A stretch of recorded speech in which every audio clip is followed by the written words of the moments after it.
Good evening and welcome to the regular meeting of the Wooster City Council held this Monday, June 5th, 2023. We're in council chambers and live streamed on YouTube. It's after 7:30 p.m. The next meeting will be held Tuesday, June 20, 2023, as the city offices will be closed Monday, June 19th for the Juneteenth holiday. Mr. Paulo, would you please call the roll? Ansel, Here. Warden, Here. Reynolds, Here. Cavan, Here. Knappich, Here. Myers, Here. and Sanders. Here. We do have a quorum. The agenda will be slightly tweaked under committee reports and public hearings. I'm just swapping the utility committee report first and the public hearing to comport with the title under section 5. But other than that, the agenda will remain as presented with regard to the legislation. At this time, I would ask you to stand and join Worcester City Council in reciting the Pledge of Allegiance. I pledge allegiance to the flag Of the United States of America and to the republic for which it stands, one nation, under God, indivisible, with liberty and justice for all. Thank you.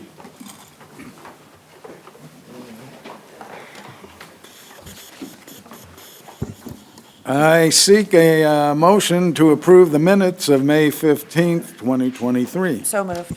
Motion by Ms. Warden to approve the minutes. Is there a second? I'll second that. Second by Mr. Cavan. All in favor of approving the May 15th, 2023 minutes, please say aye. Aye. Those who don't wish to approve, say nay. Seeing no nays, then the minutes are approved for May 15th, 2023. Mayor, welcome. Thank you, President Bytendijk and council members. Nice to see everyone tonight. Just a few things to note for you. The fire team made their move to our utilities building beside the Humane Society. The move went very well, and our Station 1 team is getting comfortable with operating out of the new building. They will be there for at least a year and a half to the fall or winter of 2024. The bid opening to remodel Station 1 next door is scheduled for tomorrow at noon. We've had lots of interest in bid packets, so we're hopeful that we'll get many good bids submitted. Our new city transit service called Share Mobility started on May 20th, so it's been in service for 16 days. And I have not heard of any issues at this point. In fact, Joel said Community Action, who runs this for us, actually got a thank you note. So that's a rarity, but we're pleased people are seeing it in that light. We've received a final draft of our economic development strategic plan. We'll be going over it with City Council, I think, at our next meeting.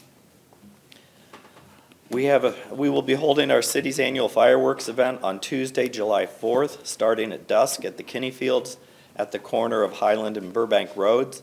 Our sincere thanks to the Wooster Exchange Club for their leadership and fundraising efforts to make this Independence Day celebration special for our city.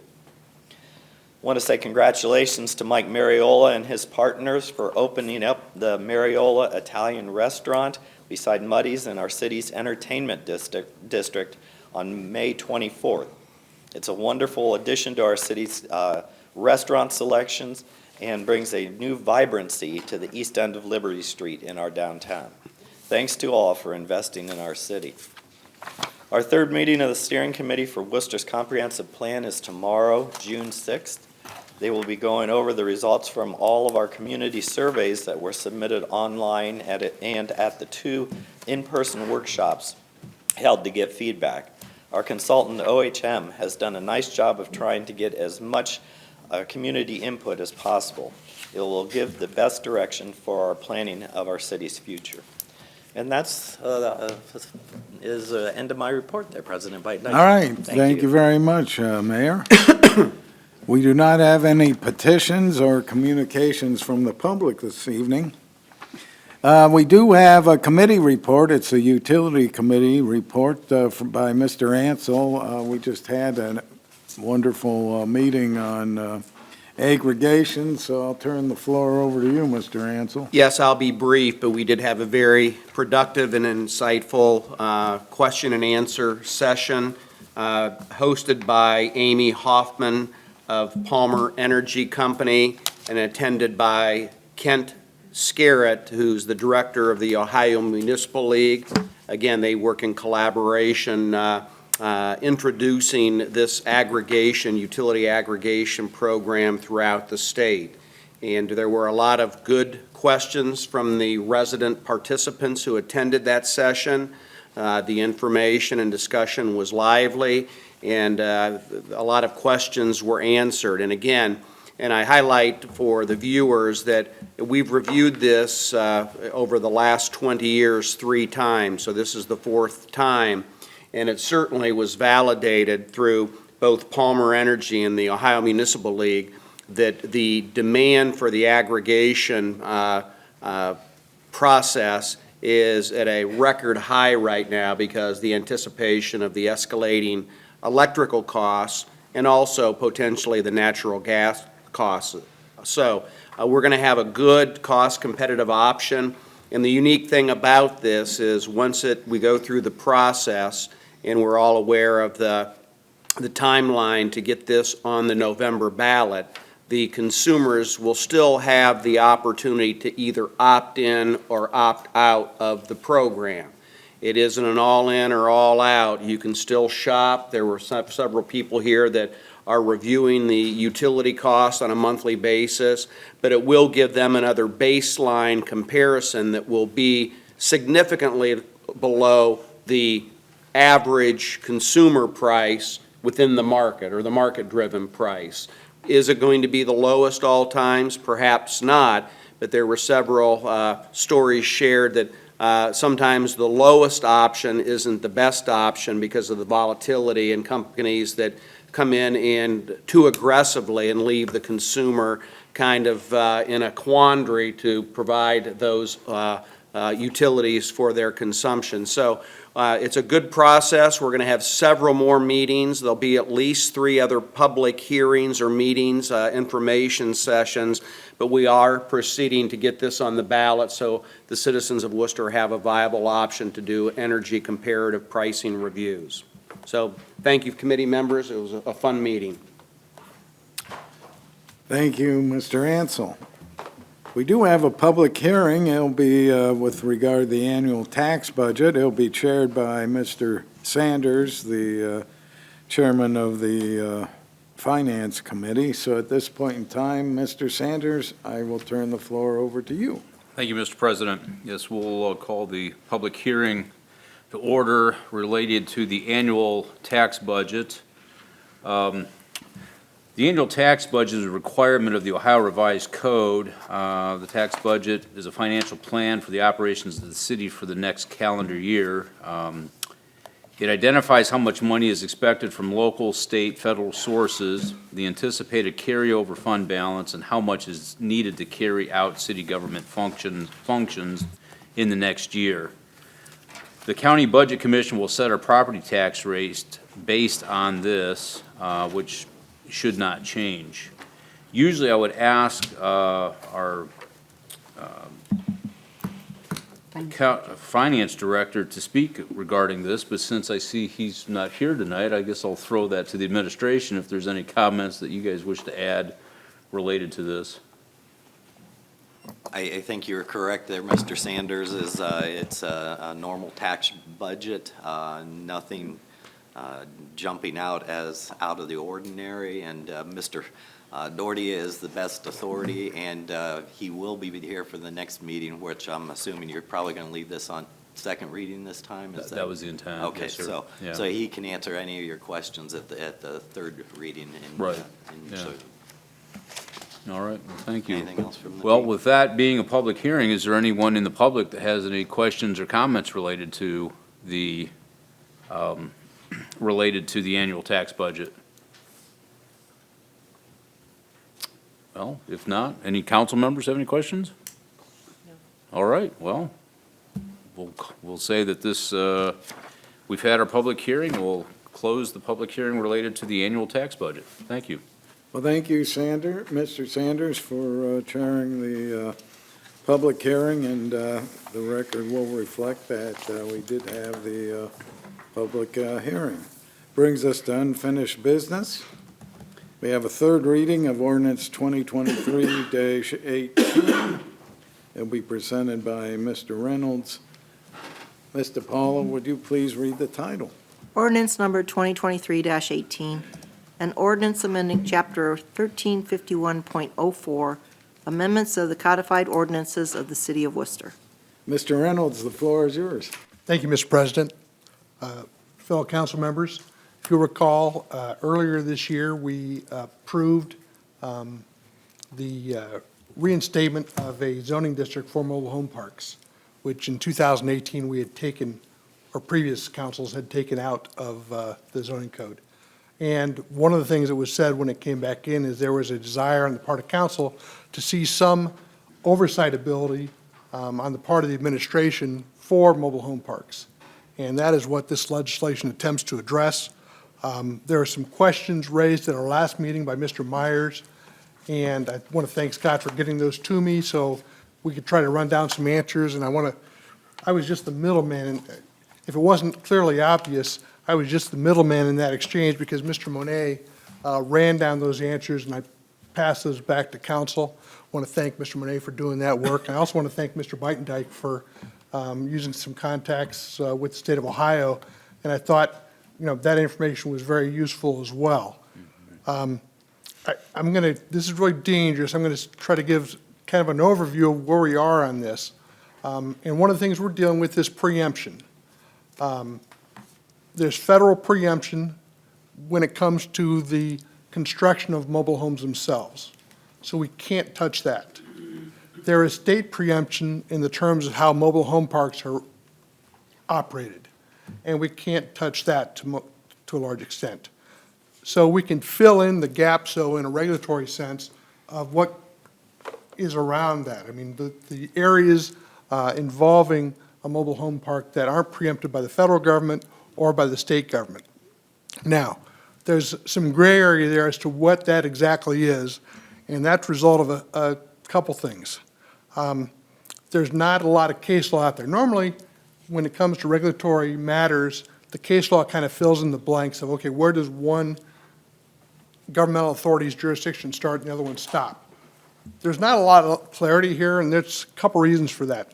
First of all, when the administration was digging down into this, most municipalities in Ohio don't have any mobile home park zoning within the city.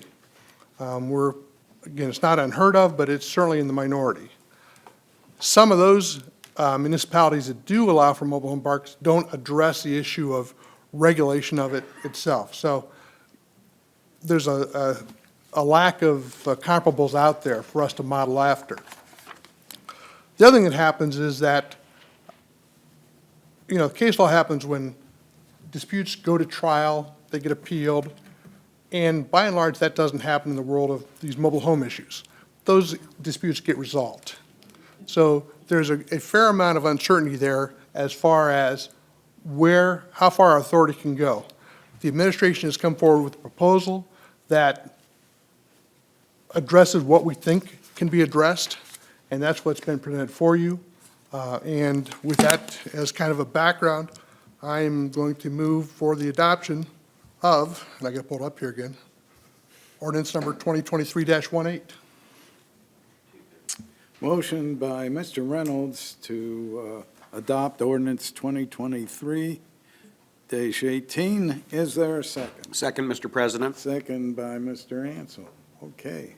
I open this up for discussion or questions. Well, Mr. Reynolds, thank you for your report and your summary. As noted, I appreciate the responses to my inquiries. I still am concerned that in the literal ordinance printed in front of us, there are sections that I've been told don't apply. Section 504.3, section 602.4. If they don't apply, why are they in there? And two, I read the 65-page 2018 International Property Maintenance Code. If you haven't read it, you gotta try it sometime, but at any rate, the majority of it, literally the majority of the pages, I marked all of them that don't apply to mobile homes, but that's the code section we're attempting to apply to this. And then thirdly, some of the ones that we are gonna put in that do apply, the requirement for mobile homes to have screens. I don't own a mobile home, I never have. I don't know if they come with screens for windows, but we're gonna go in and fine people for not having screens that maybe they've lived there in that mobile home for 20 years, and now suddenly we're gonna tell them they have to have screens. So there's some of those things that we're kind of overreach, I think. We're just throwing a bunch of stuff at it to see if it sticks. And we may or may not be able to enforce some of it, which is understandable that we don't know, but it just seems like we're kind of putting out a hunting license to see what we can and can't enforce, so. I don't intend to support it, but thank you for doing all the legwork, I appreciate it. Ms. Knappich. I had a chance to read through all the materials. Thank you very much for getting the information from the secretary, or from the AG's office, Attorney General's office. That was very helpful. It's my understanding, correct me if I'm wrong, that while the State Department of Commerce has jurisdiction over mobile homes, much of the maintenance, at least from the information that I received, can be taken by the city, can be assumed, those duties can be assumed by the city. I frankly don't think that we're going to see, even if we overstep our boundaries, we're going to see much from the Ohio Department of Commerce coming in and saying, no, no, no, that's our job. If that ever happens, please let me know, because I'll win a huge bet, or I'll lose a huge bet, rather. But I don't see that happening. I think that while the amendment allows for quite a bit, I would rather see overreach than underreach, quite frankly.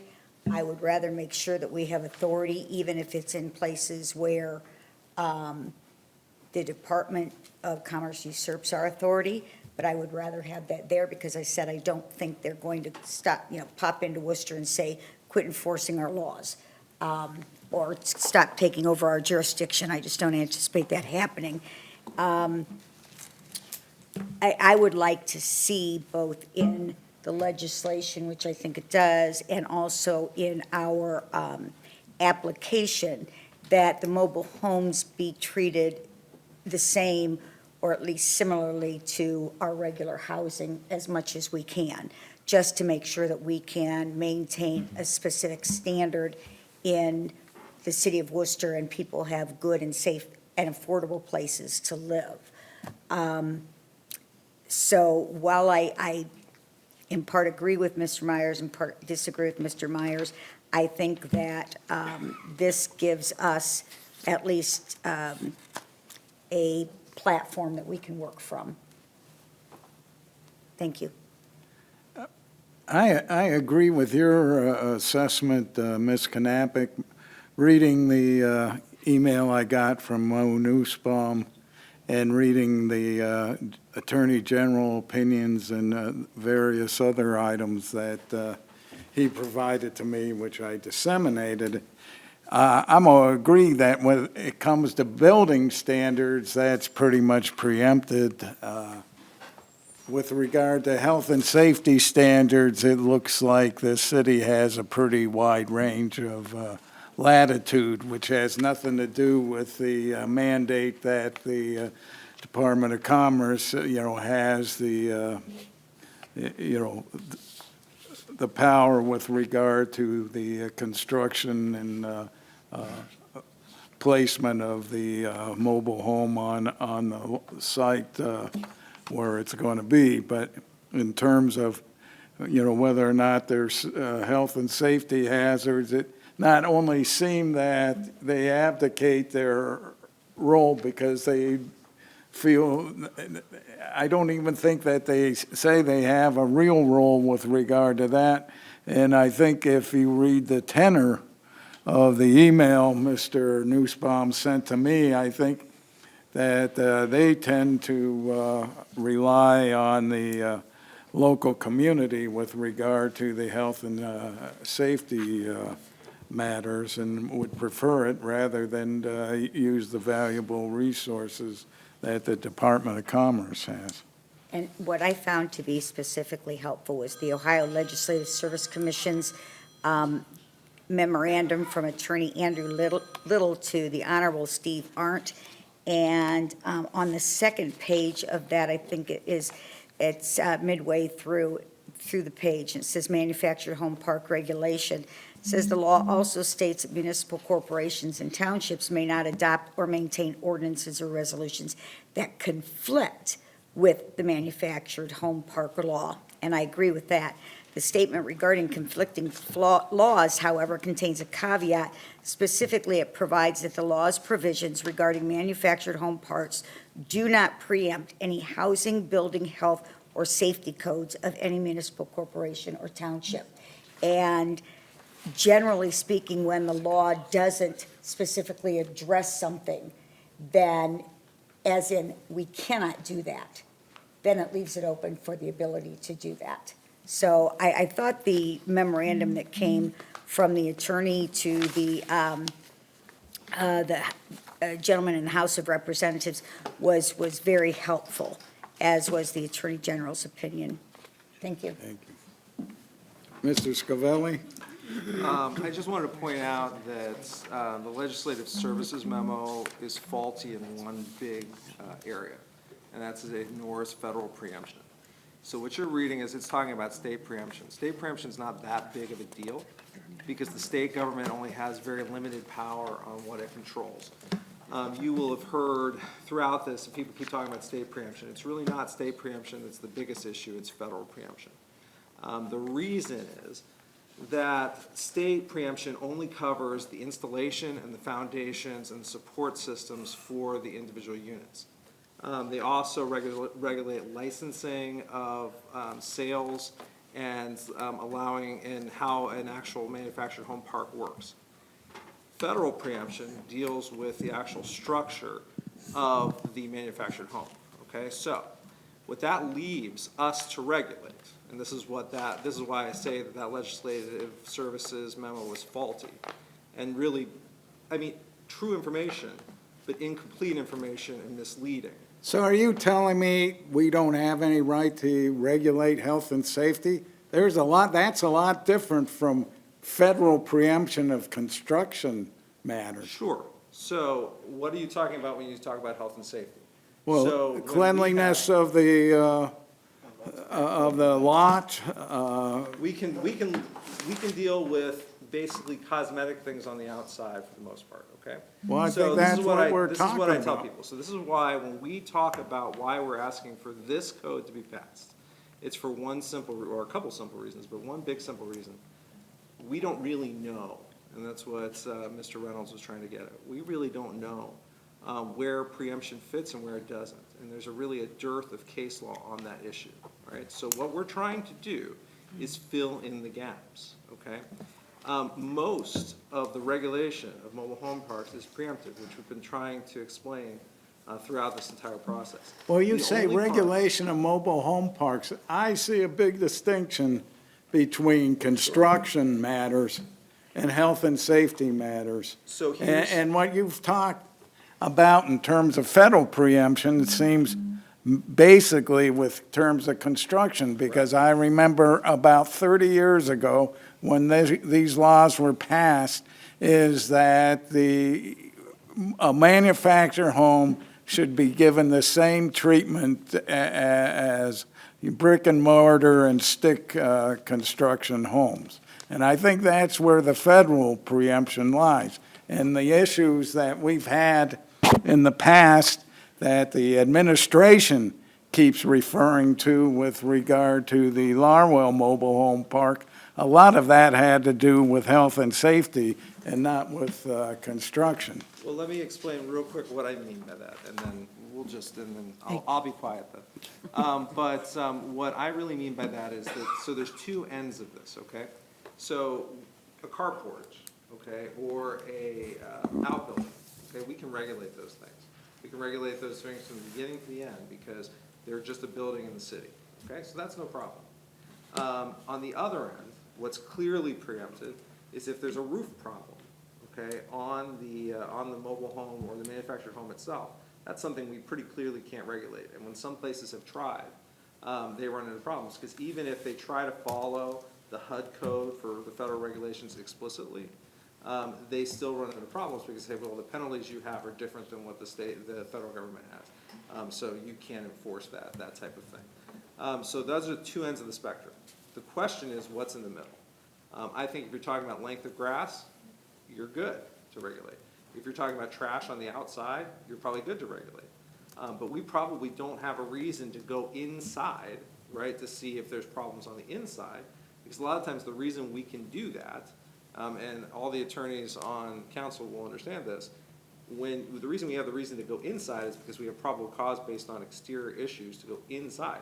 Well, we're not gonna have probable cause because we can't even regulate those things most of the time. So what this is an attempt to do, okay, is find those cracks, okay? That's why it's so broad. And then Mr. Myers criticizes the broadness of it. But the reason it's so broad is we're trying to find those cracks. And the only way we can do that is by, giving us a wide berth as possible to go to the places we actually can regulate, and deal with it there. And that way we can try to protect the people living in those manufactured home parks at the same level as everyone else in the city to the extent possible under the law. And that's why we ask that you pass this tonight. Thank you. I have a question. Sure. Does this apply only to mobile homes that are located inside of a mobile home park? No, Okay, but that's only ones that are gonna be here because we only have so many R5s. okay. So, but these maintenance issues don't apply to other mobile homes they do? Yeah, there's a few other homes scattered throughout that aren't in an R. I'm just thinking of one in particular that doesn't even have a door half of the time or windows. Then it would apply to that, but the problem is when you get into the construction part of it, and that's where you run into some problems. Except for that if they don't have screens. Well, We can put 'em in screens- jail, right? Screens would be an interesting issue. Well, it's and I in the know law that you wanted us to pass. Well, again, where the law doesn't apply, it would not be enforced, okay? Just like, we have lots of laws like that. I think you talk about license plates on bikes a lot. Yeah. That's one of those, right? That's a law that we don't necessarily enforce. So there will be parts of this that don't get enforced because they don't apply. I think screens would be an interesting issue. Actually, that's one of those gray areas, you're not gonna find any case law on that. We don't require screens on houses. We Why do. would we require them? If we, So it's not enforced at all? if we were to try to enforce Don't that- come to my house. If we were trying to enforce that, would that fall under the manufacturer of the home itself? That's a wonderful, and Scott, That was thank the you for question I asked. Do they come if they come standard, it becomes part of the manufacturer, which we cannot apply the law. And If they- that's why that's a wonderful example. Yeah. But I think most of the time, we're gonna try to regulate where we can regulate, and that's really why to use the broad swath here. Ms. Knapp. I'm a little bit confused, but one of the things is we've been talking about this for a long time, and what I recall hearing was a little bit of federal law preempts and a lot of Ohio law preempts. That's what Now I'm hearing it's a lot of federal law preempts Changing that. and some Ohio law preempts, but not as much as we were led to believe before. And I'm not saying any allegations that anyone misled us. But there are three attorneys up on this panel. I'd like to see the research from the federal. Mike was nice enough, Mr. Beitendijk was nice enough to take his own time and get the research from the state, which gave us more information than we previously had. And it took me all of 2 seconds on the Ohio State Bar Association research site to find a case in Illinois. Now, I obviously haven't had the chance to read it, but this is information that I think would be helpful, not just the attorneys, to everybody on council to know. Now we know exactly where we're preempted on state law. I'd like to know exactly, for myself, for facts, exactly what is preempted. I sent you a memo back when we first passed the law, if you refer back to that. I remember I sent that you memo. Months and months ago. I remember that. You'll be able to see that. Oh, I did, I read that, but And quite you'll be able frank, to see the research as well. at this point, seeing what I've seen with the Ohio, I'm going to do my own research on it as well. And So- just to see, I've been explaining to you from the beginning, everything that's come from me has been that it is, so there's some confusion with even most of the things you read, if you just Google. well, and I will that- tell you that you put 3 lawyers or 4 lawyers in a room, and you are going to get different readings. Sure. Which is why I think it's important to have all of the Sure. information. But what I guess what I'm saying is there's some confusion as to where the preemption comes from. The vast majority of the preemption on construction and the actual construction and safety of the manufactured home parks comes from federal preemption under the HUD code, okay? And if you could refer back to the memo I sent you back, and I don't remember when that was, you will find that I explained that to you, and I tried to explain it to you as easily as I possibly could back then. As far as the state part of it, the state covers essentially installation and foundations, and then licensing of sales and licensing of mobile home parks. That's basically what it covers. Now, you'll see all sorts of things out there that explain that slightly differently, but what I'm telling you is that's what the law is. How that works together is that you have a large number of things that are preempted between those two things. Some places have tried to adopt the HUD code themselves. That has varying amounts, varying degrees of success. But again, there's very little case law on this because, like Mr. Reynolds said, this is not something that I think gets challenged very often. We're trying to take an approach which is to fill in the cracks where we can fill them. And if anybody wants to sit down and talk with me about it, I've read everything there is to read on this. And there's not much more to read than what I've read. That's a little hyperbole there, Mr. Scavelli. So that's fine, but I read what you sent out before you sent it. So, except for the Legislative Services memo, which I thought was not very valuable. If there's any other questions, I'd be happy to answer them, but we would really recommend that you pass this tonight. Just a question for a couple of the other attorneys on council. Just my point on this is I agree with the safety standards that we should apply and some of those things. But there's parts of this law that clearly don't apply. We know sitting here right now, they don't apply. One of them is that they require annual testing of backflow prevention on their mobile. They don't have them. We know that law doesn't apply to the individual mobile homes. Why would you pass a law that you know you're not going to enforce or that you know does not apply? But it is a law on the residential side. On all of your hose, you are supposed to have a backflow on your hose. Not on your homes. Not on your home, only on commercial I thought business. this is what we were doing, was applying this housing code as much as possible As possible. to the mobile manufactured homes. Is that correct?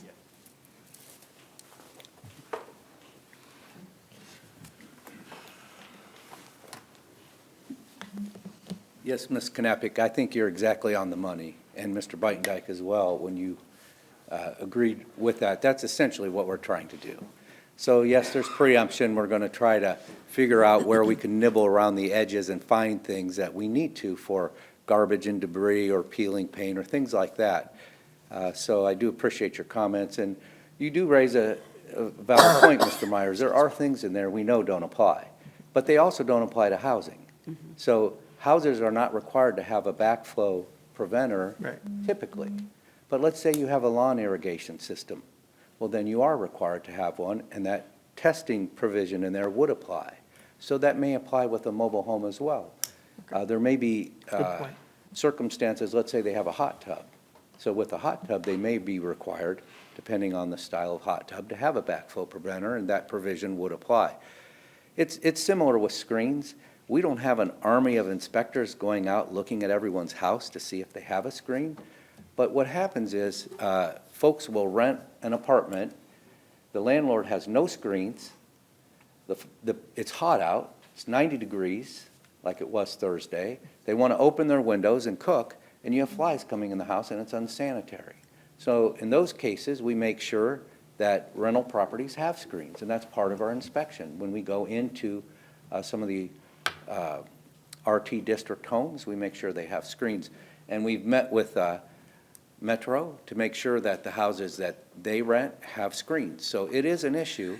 Now, it's not an issue for every house, and we don't go out to do that. And I think that's typically how we do the property maintenance code. So we have the tools there when we need them. So, I'm open to a different approach, but what we did is we changed the scoping so all the provisions could apply where we figure out we might need them, as Ms. Knappich said. If there's peeling paint or something, then we have the scoping there that says it applies to manufactured homes.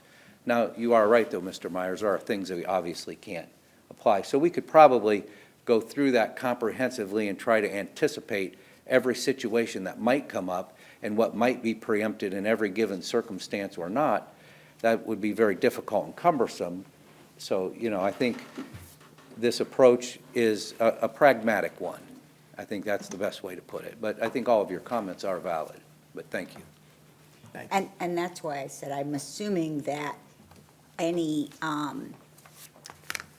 provisions from the building code or the housing code that we have that we're including manufactured homes would be enforced as they are with single residential homes and non-manufactured homes. We're not going to go out of our way to pick on manufactured homes or pick on residential homes, but everything will be applied consistently across the board, correct? Yeah, I think that's true, and that's generally the approach we try to use, try to be consistent. Thank you. Thanks. Well, I also think that with regard to where the law, it's always been my understanding with where the law is silent, we can pass a ordinance or regulation as long as it's not unconstitutional, it's enforceable. And I think that's what we're attempting to do here, so. Mr. Ansel? Yeah, thank you, Mr. Monet. The consistency element is certainly what's being discussed here and interpreted, but we're also forgetting the foundation of just good old-fashioned common sense. We could sit here and debate the minutia associated with the details, and there are pros and cons, and as we just heard the debate on the floor, there's different opinions, and that's what attorneys are good at, is opinions and interpreting the law. At least there's now an initiative to have some leverage when gross issues occur that are in total noncompliance. If something's in total noncompliance, at least we have the opportunity to go in and initiate some level of enforcement, and generally, that type of enforcement generates a reaction, an improvement. Maybe it's not a total, comprehensive elimination of the problem, but at least the problem is addressed. And we've got a good track record of that through our zoning enforcement within the city. We win the majority of the fights that we engage in. Some we don't. But again, good old-fashioned common sense. And this isn't the panacea or cure-all, but it's certainly a step in the right direction to have some level of control over the well-being of those residents occupying those spaces, and that's everyone's common goal. And we have 2 well-run trailer parks in our community that have an opportunity for expansion as demand dictates. We've already talked about that. And we've had one absolute tragedy that's put everyone a little gun-shy in terms of how to handle and mitigate these situations. So, considering time this evening and other legislation, I would motion we move on and let this be a pivot point for future discussions. At least we're making good progress, and common sense will prevail. Any further discussion? Hold it on second reading. I mean, so, John, with regards to your motion, we have a I think we motion. got to vote on it. Yeah. So I- You table it. Yeah, I'm just going to ask Mr. Paulo to please call the roll on the motion to adopt. Gotcha. Are you ready to do that now, sir? Yes. Okay. Ansel, Yes. Warden, Yes. Reynolds, Yes. Cavan, Yes. Knappich, Yes. Myers, No. and Sanders. Yes. Okay, Ordinance number 2023-18 passes. And I guess I would suggest maybe contacting Mo Nussbaum and see his opinion on what is preempted here under federal law, because I haven't seen anything that, other than construction matters, that would preempt our health and safety enforcement. And Mr. Biden, can I just say, on behalf of myself and Ms. Knappich and you, that Mr. Ansell's comment may have been the nicest thing I ever heard anybody say about attorneys, so thank you. The opinion part? And trust me, when it comes to common sense, y'all are much better at it than us. It's all been educated out of us. Okay. We'll look at the third reading of resolution number 2023-32. This will be presented by Mr. Myers. I think some folks have to recuse themselves. Mr. President. Yeah.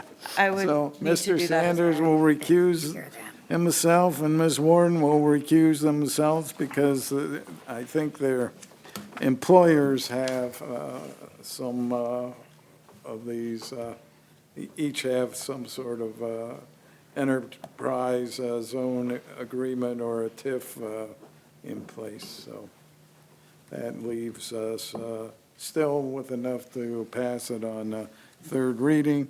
After I have Ms. DiPaolo read the title, Mr. Myers, I'll turn the floor over to you. So I look to you, Ms. DiPaolo, to read the title. Resolution number 2023-32, a resolution accepting the recommendations of the Worcester Tax Incentive Review Council with respect to existing enterprise zone agreements, community reinvestment area agreements, and tax increment financing projects. Okay, Mr. Myers, the floor is yours. Thank you, President Biden-Dyke. I think we've been looking at this since the 1st, I think, of May.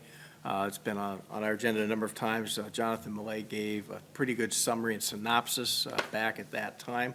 So I think we all are pretty clear on what all this legislation entails.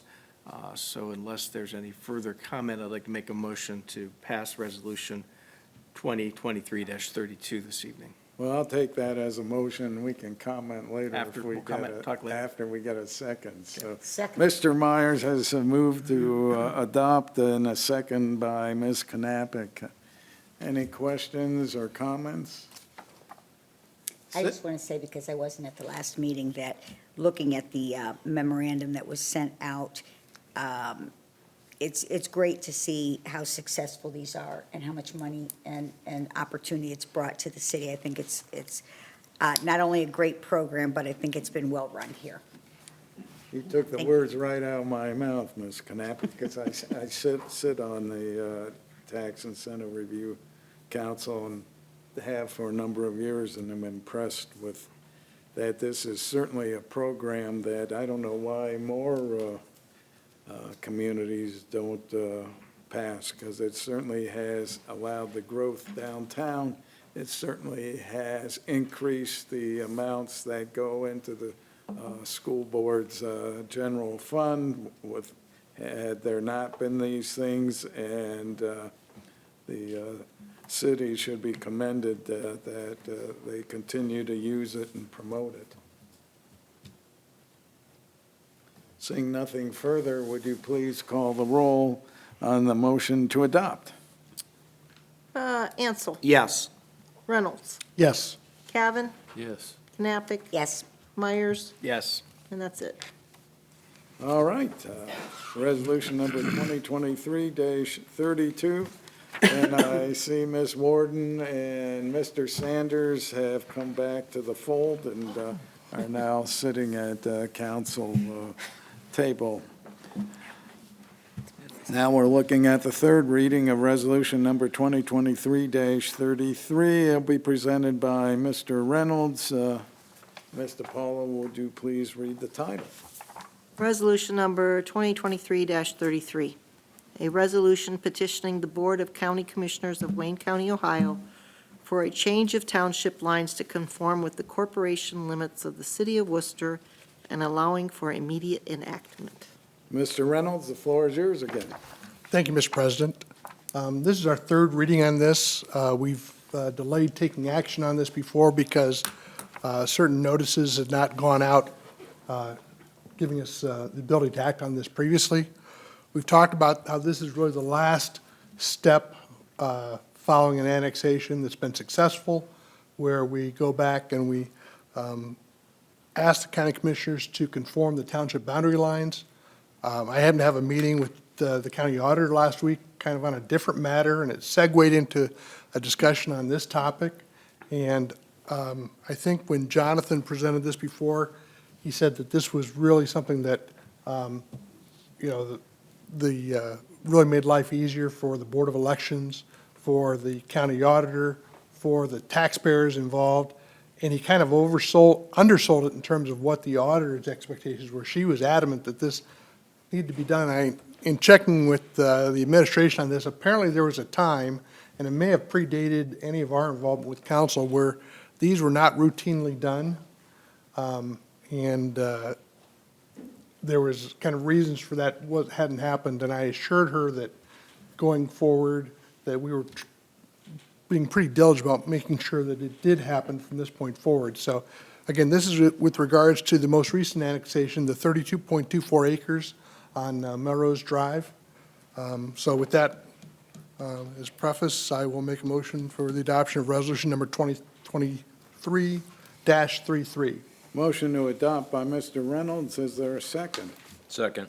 Second by Mr. Sanders. Any further discussion? We did this recently on another annexation, so it's nothing new, at least in recent time. Seeing nothing further, would you please call the roll on the motion to adopt? Ansel, Yes. Warden, Yes. Reynolds, Yes.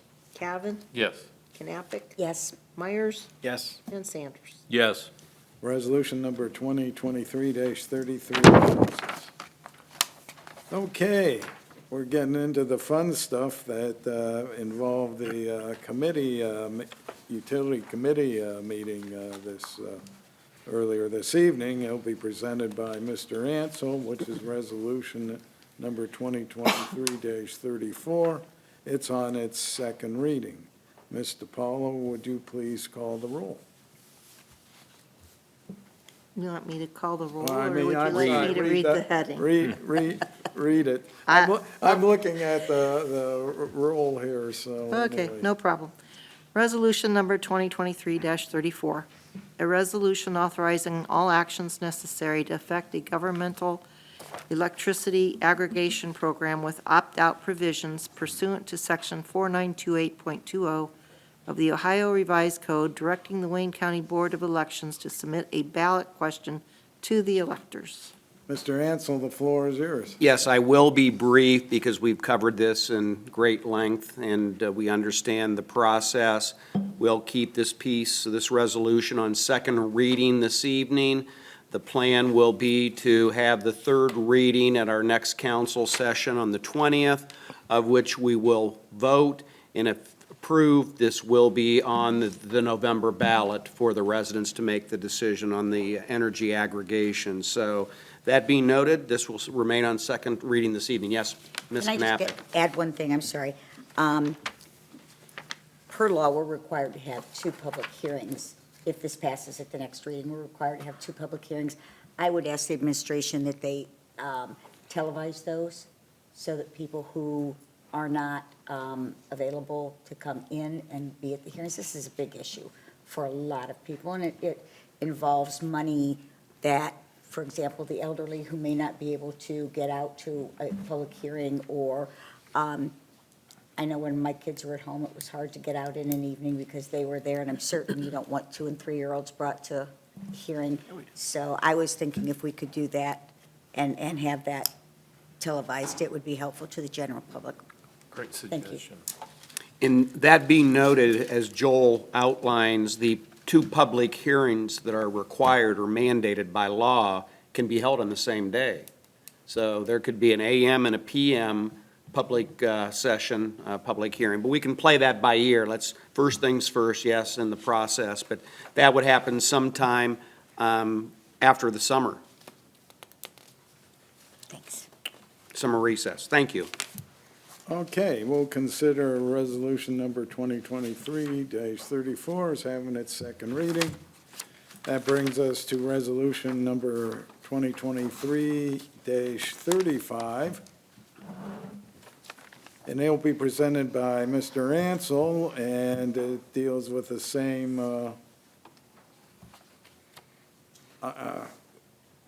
election ballot issue, except with regard to natural gas aggregation. But before I get to you, Mr. Ansel, Mr. Paula, would you please read the title? Resolution number 2023-35. A resolution authorizing all actions necessary to effect a government natural gas aggregation program with opt-out provisions pursuant to Section 4929.26 of the Ohio Revised Code, directing the Wayne County Board of Elections to submit a ballot question to the electors. Mr. Ansel, the floor is yours. Same as the prior resolution, this pertains to natural gas and not electricity. So we all are aware of the process, so we'll keep this on second reading this evening. Okay. Resolution number 2023-35 has had its second reading. Resolution number 2023-36, its second reading, the annual tax budget presented by Mr. Sanders.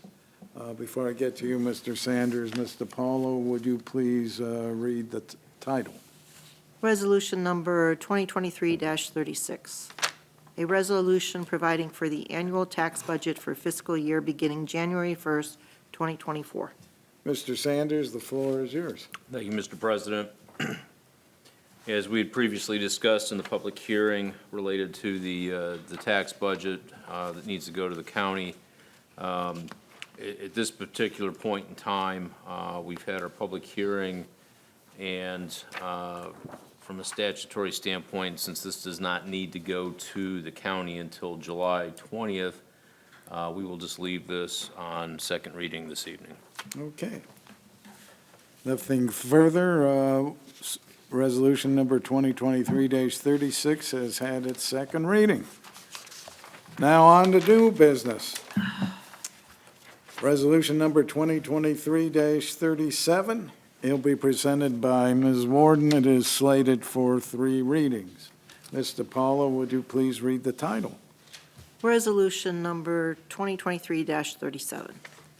A resolution authorizing the Director of Administration to enter into a cooperative agreement with the Ohio Department of Transportation to accept grant monies for improvements of traffic signals and allowing for immediate enactment. Ms. Warden, the floor is yours. Thank you. So this is just a simple request for the Director of Administration to basically accept grant monies from ODOT and the Jobs and Commerce Economic Development Program. They are offering us a grant for $55,000, which is 29% of the estimated cost for this project, which is estimated at $189,346. This will replace the traffic signals that are located on 585 outside of the Gojo exit or entrance, however you want to look at that. And the current existing traffic signals are some of the oldest that we have in our system, so they're in need of this repair. So I see no reason why we shouldn't accept this offer from the Ohio Department of Transportation to improve our traffic signals. So I would like to make a motion to move this to third and final reading this evening. All right, motion to suspend the rules by Ms. Warden. Is there a second? Second. Second by Mr. Myers. Would you please call the roll on the motion to suspend the rules? Ansel, Yes. Warden, Yes. Reynolds, Yes. Cavan, Yes. Knappich. Yes. Myers. Yes. And Sanders. Yes.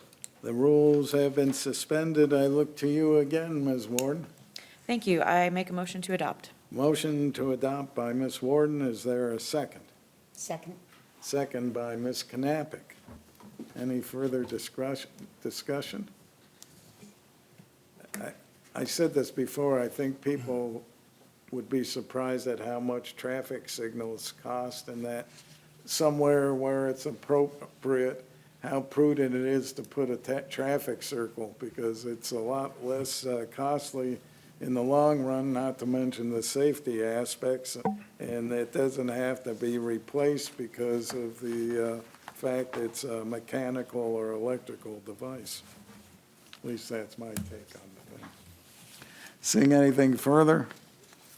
Seeing none, would you please call the roll on the motion to adopt? Ansel, Yes. Warden, Yes. Reynolds, Yes. Cavan, Yes. Knappich, Yes. Myers. Yes. And Sanders. Yes. Resolution number 2023-37 passes. That brings us to Mr. Cavan's resolution number 2023-38. It is slated for 3 readings. Before I get to you, Mr. Cavan, Mr. Powell, once again, would you please read the title? Resolution number 2023-38, a resolution authorizing the Director of Administration to enter into a contract with Axon for the purchase of Axon body cameras and allowing for immediate enactment. Mr. Cavan, the floor is yours, sir. Thank you, Mr. President. At the beginning of July 2023, our budgeted contract with Axon body cameras and storage evidence is coming to an end. It's time to re-up.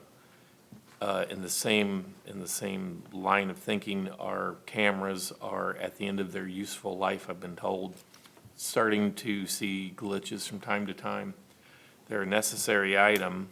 I did speak with Assistant Chief Rotolo, and they are very happy with the company, the provider. They're happy with the service. It's something that we do need. We do have to have it. We're looking at a 4-year contract, actually a 5-year. The one is already budgeted, I believe.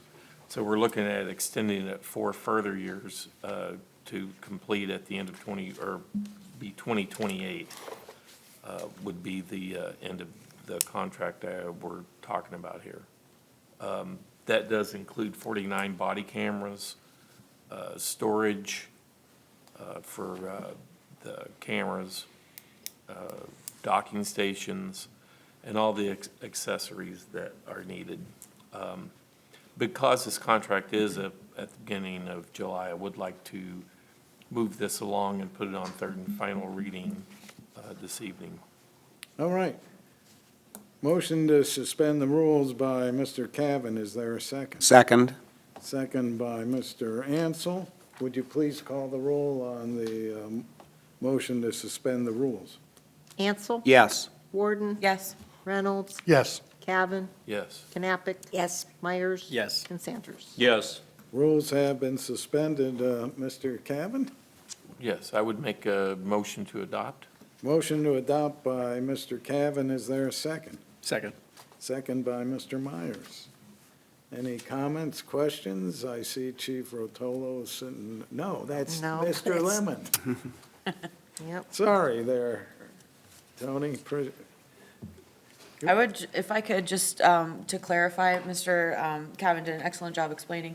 The one thing I think, just for the viewers at home, so you understand, when you say storage for the cameras, it's not boxes to put them in, it's like data storage, It's so. like cloud. Correct, It's cloud yeah. storage, yes.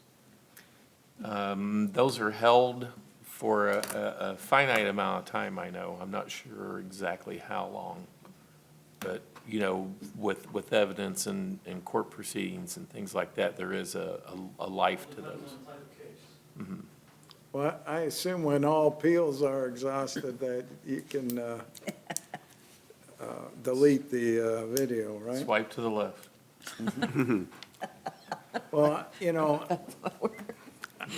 I am just glad that our community can afford these, because these not only protect our officers, but I think they help protect the public trust they have in the police department when we're not trying to look and have the appearances we're trying to hide something, because all these things are videoed and ultimately public has access to them. So I think it's money well spent.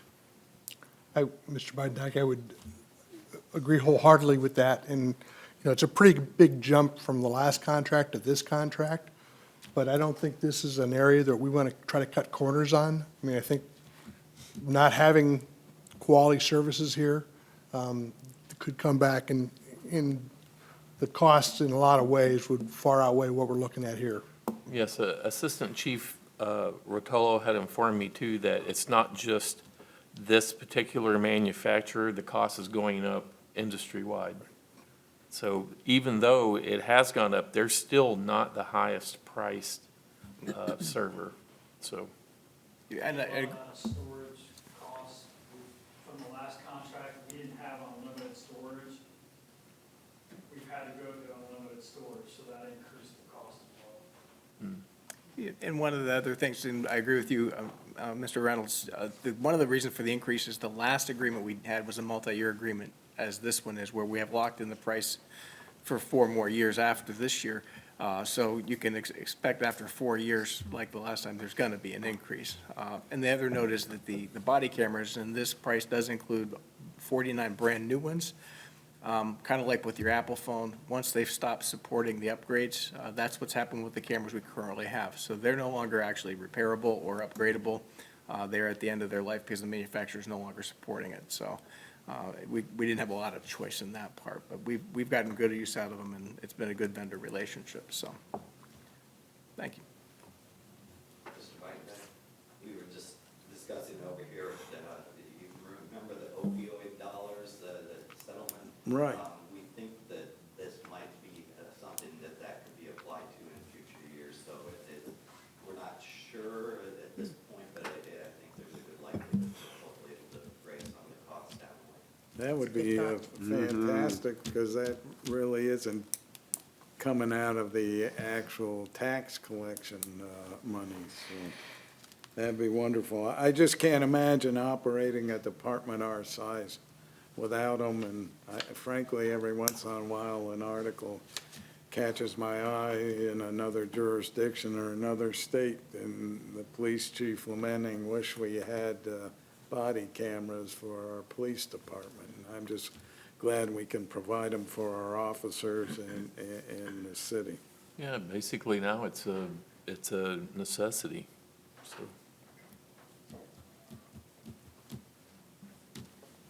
Seeing nothing else, would you please call the roll on the motion to adopt? Ansel, Yes. Warden. Yes. Reynolds, Yes. Cavan, Yes. Knappich, Yes. Myers, Yes. and Sanders. Yes. Resolution number 2023-38 passes. Turn to resolution number 2023-39. It'll be presented by Mr. Sanders. It too is slated for 3 readings. Mr. Paulo, would you please read the title? I think the next 2 are the longest titles tonight. Well, they're from Jonathan, so. Need not say more. Resolution number 2023-39. A resolution also authorizing the mayor to enter into a partnership agreement with Wayne County and the city of Oroville for making an application to the Ohio Department of Development for a Small Cities Community Development Block Grant for Community Housing Impact and Preservation CHIP funds for immediate enactment. And I do happen to see Mr. Rodney Mitchell from the Community Development, and welcome. And did you bring a colleague here? She steers it, so. I run the program. Oh, okay. So you actually brought the grand high poobah of the program with you, so. I'm not sure if I'd be able to make it. Okay. Okay. All right, well, Mr. Sanders, the floor is yours, sir. And Mr. Biden, if Wayne Metro is involved in this one, I knew they were involved in the next piece of legislation, but if Wayne Metro is involved in this one, as I'm counsel for Wayne Metro, so I need to recuse myself. Okay.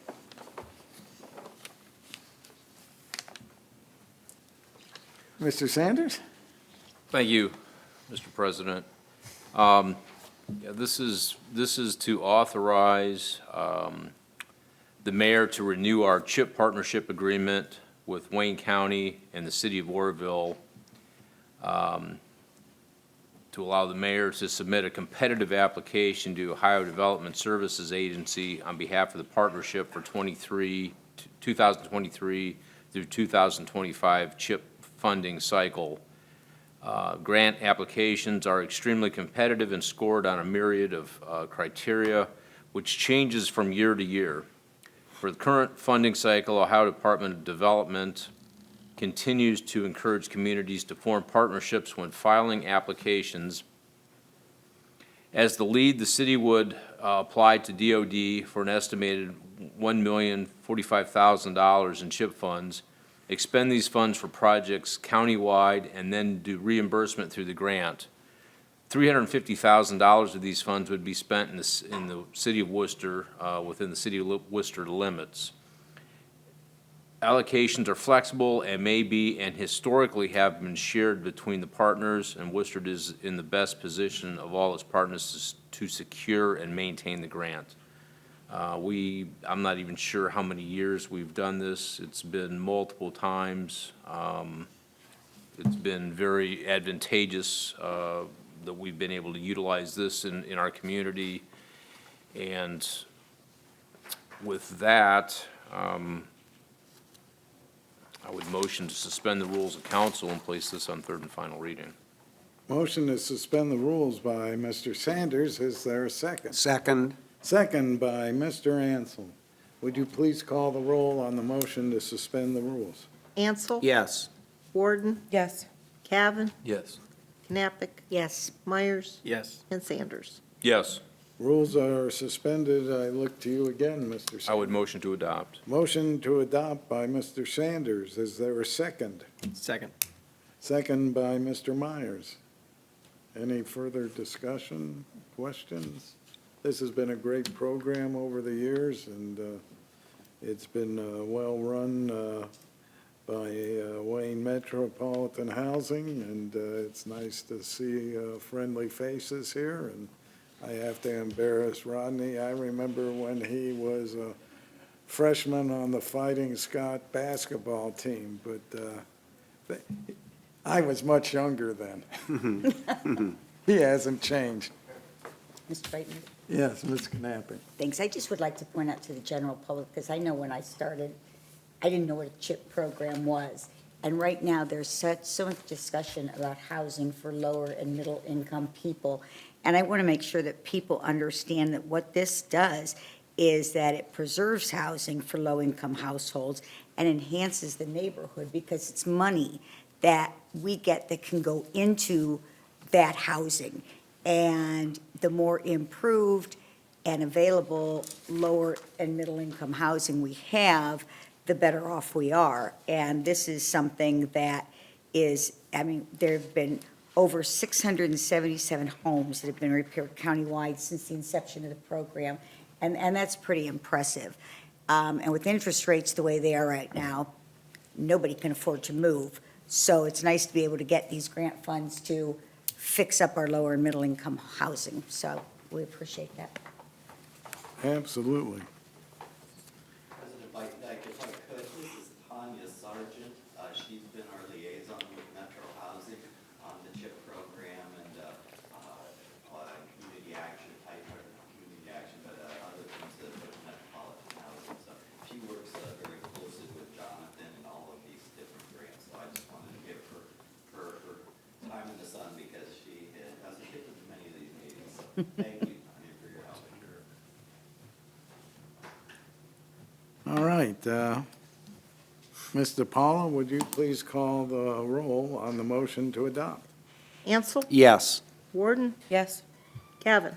Yes. Knappich? Yes. Myers? Yes. And Sanders. Yes. Resolution number 2023-39 passes.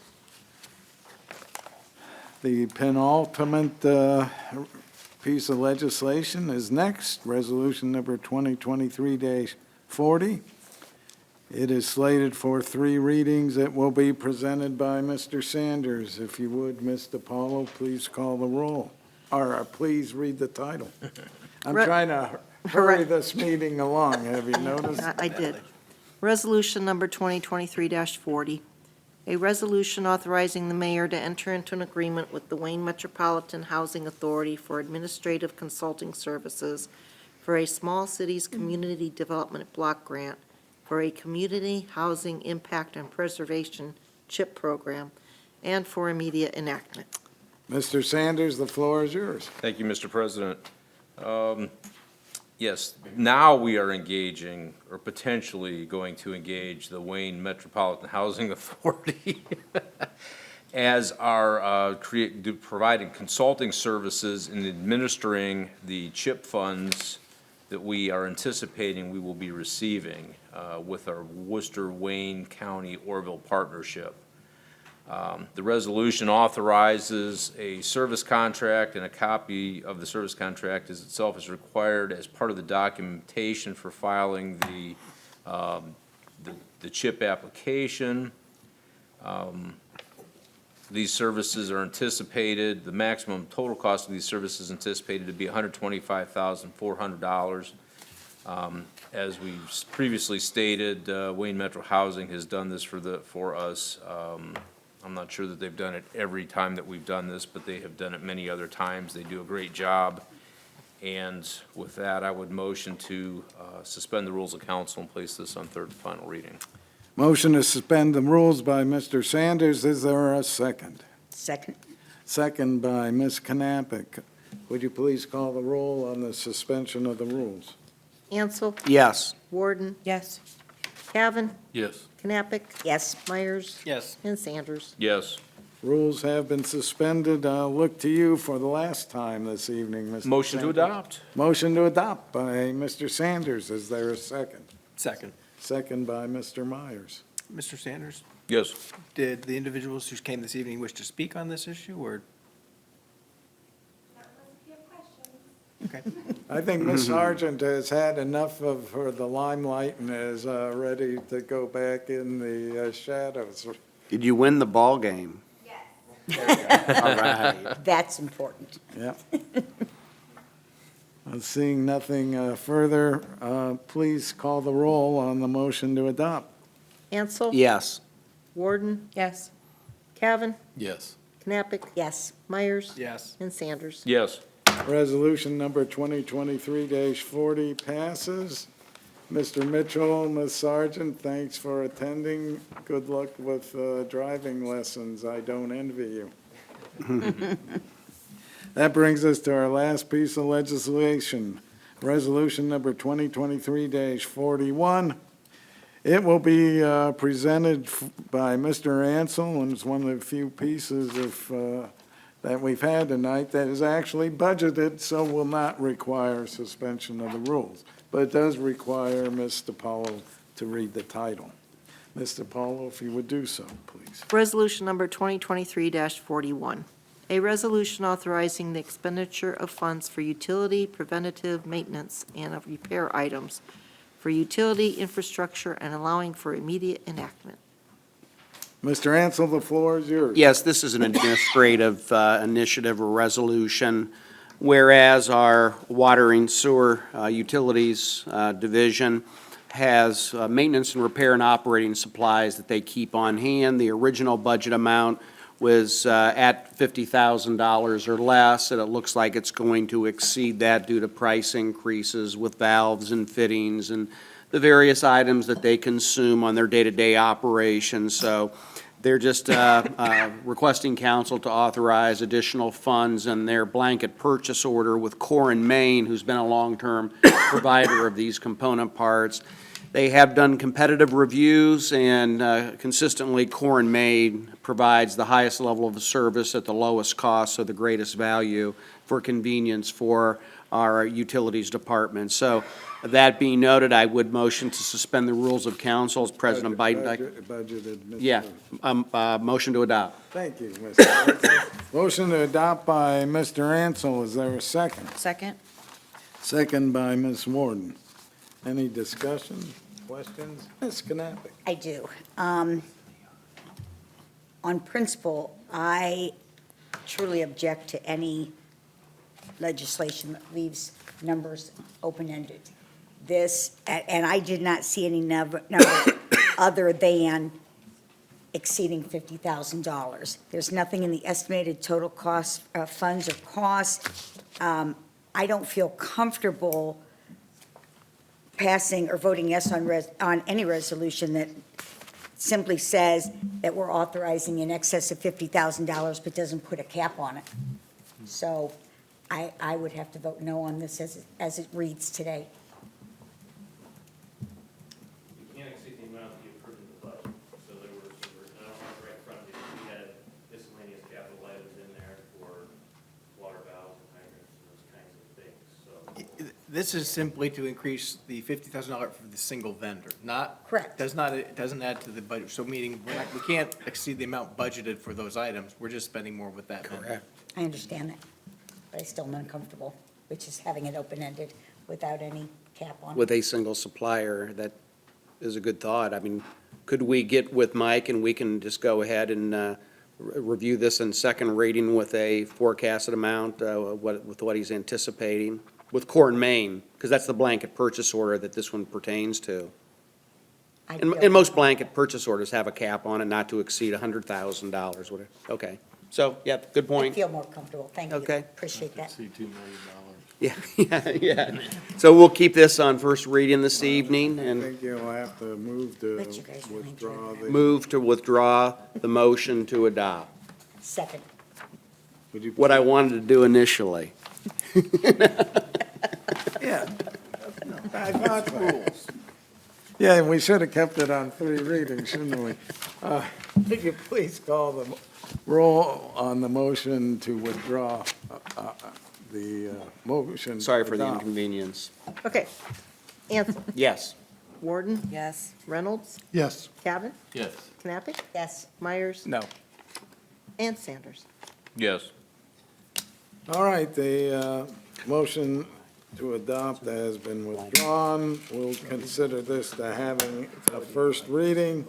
And on the 20th of June, we will explore it once again. That brings us to the miscellaneous portion. No one signed up for the public. So, Mr. Ansel, since we gave you the last word on the legislative portion, we'll give you the first word. Nothing more to add this evening, Mr. President. Thank you.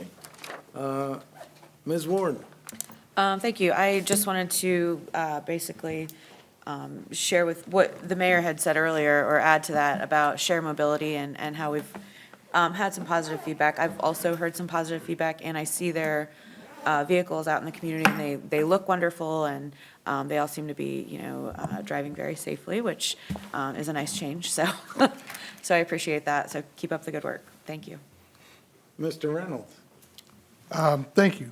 First of all, hats off to Mr. Ansel for the committee meeting we had prior to council. I think most everybody at council was able to attend. Great overview, great presentation of the energy aggregation programs that we are undertaking and going to present to the voters. I think it's a great opportunity for the city and for our community to pass some possible savings on to them. Secondly, just kind of a shout out to everybody. We kind of blew by it now, but we're coming off the heels of Memorial Day. Hats off to everybody that participated in the parade, came out to see it, and even more so to people that made the trek up to Wooster Cemetery for the service. Todd Carmody was the speaker, did a nice job this time. The high school speakers always do a good job, and they did again this year, and just a nice, I think there's a tendency by everybody that, we think of it as just another Monday holiday, and it's not, and we need to keep that in mind. Okay, thank you. Mr. Cavan? Yeah, I didn't have anything to say, but I remembered we will be here the 20th.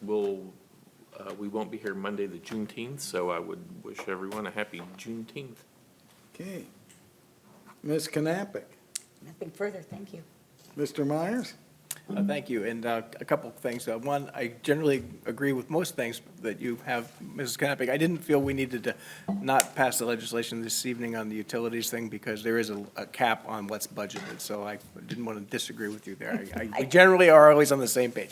That was the reason. I don't remember what that number is from the budget, but there's basically a cap, so. That's about all I have to say this evening. They are also, just as a note, public service announcement, the Kiwanis Club of Worcester will be having a strawberry social down at Christmas Run Park, the city park, on June 13th. It's a Tuesday, so come out and enjoy that if you can. Thank you.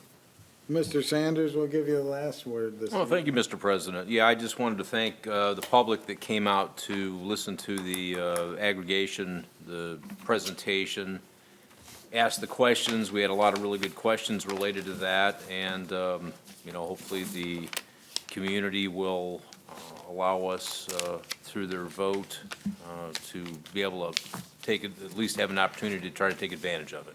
Thank you. All right. I Motion to see adjourn, Mr. President. Ansell's moved to adjourn. Is there a Second. second? Mr. Myers, all in favor, say aye. Aye. We are adjourned.